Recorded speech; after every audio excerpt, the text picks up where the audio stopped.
Welcome back, recruits. Today, we'll be going over a few items to help you in your mission. First, we're going over what reports are due today.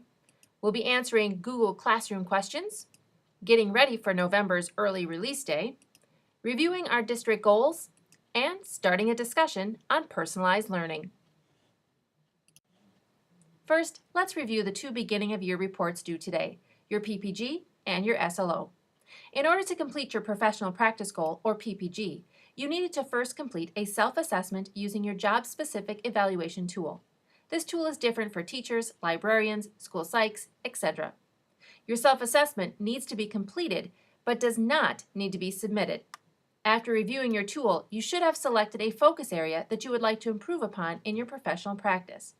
Remember that your PPG is usually a personal or individual goal. Also due today is your Student Learning Outcome, or SLO. In order to complete your SLO, you needed to first collect and analyze student data. Using this data, you should have written a SMART goal statement that explains how and when you will improve student achievement for a specific focus area, and what data you will use to track growth. Your next set of data is due January, when you will be assessing whether or not your students are moving toward the goal you have set for them. You should be keeping your SLO data on a Google spreadsheet that you or your team created. An SLO can be individual or a team goal. Note about how Google Classroom works. If you turn in your assignment in Google Classroom, such as your PPG or SLO, you will not be able to edit it because Google Classroom turns it into a view-only document when you turn it in. However, this is not permanent. If in the future you want to edit the document, just click on the Unsubmit and your editing rights will return. You have two choices. Choice 1, you can click on the Turn In Assignment button in the Google Classroom and then unsubmit when you want to edit your PPG in January.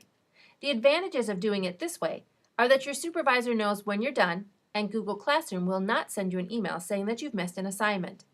The disadvantages of turning it in is that you will have to unsubmit it in order to edit again.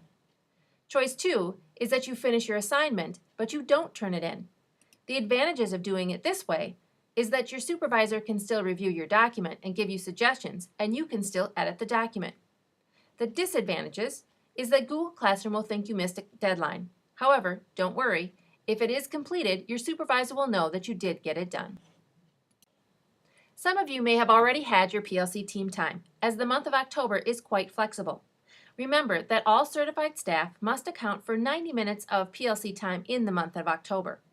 Every team must spend at least 45 minutes together as a team, where you will watch the video, plan team goals, work on SLO-related activities. Teams may have met already or will be meeting within the next week for this 45 minutes. Every person then needs to account for an additional 45 minutes of PLC time.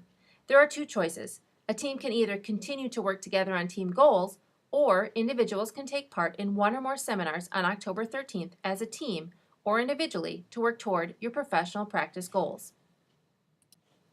The November early release day is Tuesday, November 22nd. Your PLC time will be the normal time from 2:10 to 3:45 and will run like the September early release day. From 2:10 to 2:20, you can watch the video and plan your goals. From 2:20 to 2:55, you can work on SLO-related activities. And from 3 to 3:45, you can either stay together as a team to work together on team goals or attend a 45-minute seminar. Make sure you discuss today what your team wants to do for the November early release day. And also be aware that this early release day takes place the day before a vacation, so plan accordingly to stay until 3:45 that day. The district's goals remain the same as last year. The first goal is to get students to understand what they're learning. If students in your class are asked, "What are you learning about?" can they explain the learning objective, or will they describe the activity that they are doing? Another goal is for you and your students to ask high-level questions in order to create great discussions. And the third goal is that all of your students are engaged in their learning. According to a survey by Center for Digital Education, when teachers create a personalized learning environment, student engagement increases by 69%. Traditional instruction is usually teacher-centered instruction, where the teacher decides what, how, and when the student will learn. Although this is an efficient way of delivering content, it creates compliant students who complete work for the teacher, versus learns for themselves. Here's a great cartoon to showcase this point.